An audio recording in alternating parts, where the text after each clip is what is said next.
Salut, je vais te donner les 5 meilleures astuces pour progresser à la pétanque.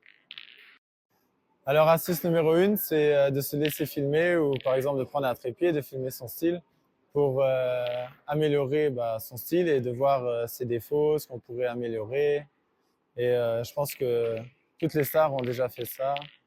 Et voilà, en tant qu'amateur ou débutant, je pense que c'est une bonne base, une bonne idée pour voilà, se filmer soi-même et voir par exemple si son bras il part trop à gauche, trop à droite, si le poignet est droit, voilà, pour améliorer ça, son lâchement de boule.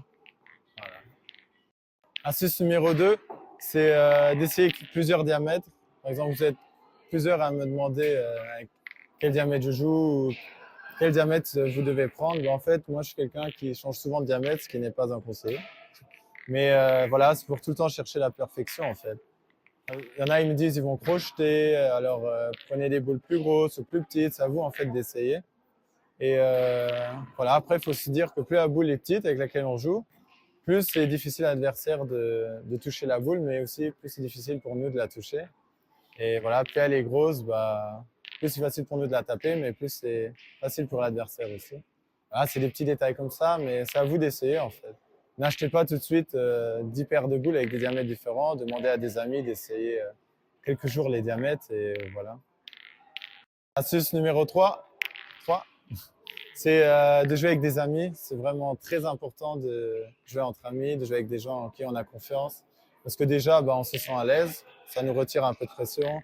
Il y a de l'entraide, il y a de la motivation, de la détermination. Et c'est souvent les amis qui font les meilleurs résultats. Vous pouvez mettre très bons joueurs ensemble qui ne s'entendent pas du tout et vous mettez 3 bons amis qui ont un assez bon niveau. Sur la longévité, ceux qui gagneront le plus. Et en plus, si vous faites un national, vous êtes là tout le week-end, vaut mieux bien s'entendre avec ses coéquipiers que voilà, de pas trop bien s'entendre. Astuce numéro 4, c'est de faire des compétitions. Parce que c'est là où on apprend à gérer la pression, parce que taper des boules à l'entraînement, c'est déjà bien, c'est déjà bon signe, c'est-à-dire qu'on y arrive.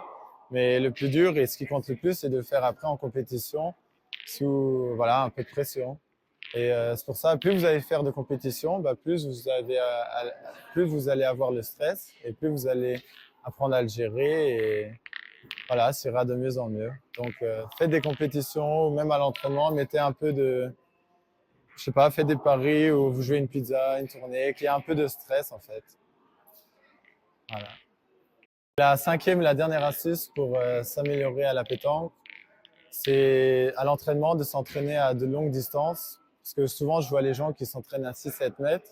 C'est sûr que la moyenne est meilleure que loin, mais après, on va en compétition, l'adversaire va mettre les bouchons à 9-10 mètres et on sera un peu perdu, on ne saura pas trop comment pointer ou surtout au tir, c'est plus compliqué. Donc, entraînez-vous loin et si vous y arrivez bien, normalement à 6-7 mètres, ce sera beaucoup plus facile. Et voilà, likez ma vidéo, partagez et abonnez-vous et merci.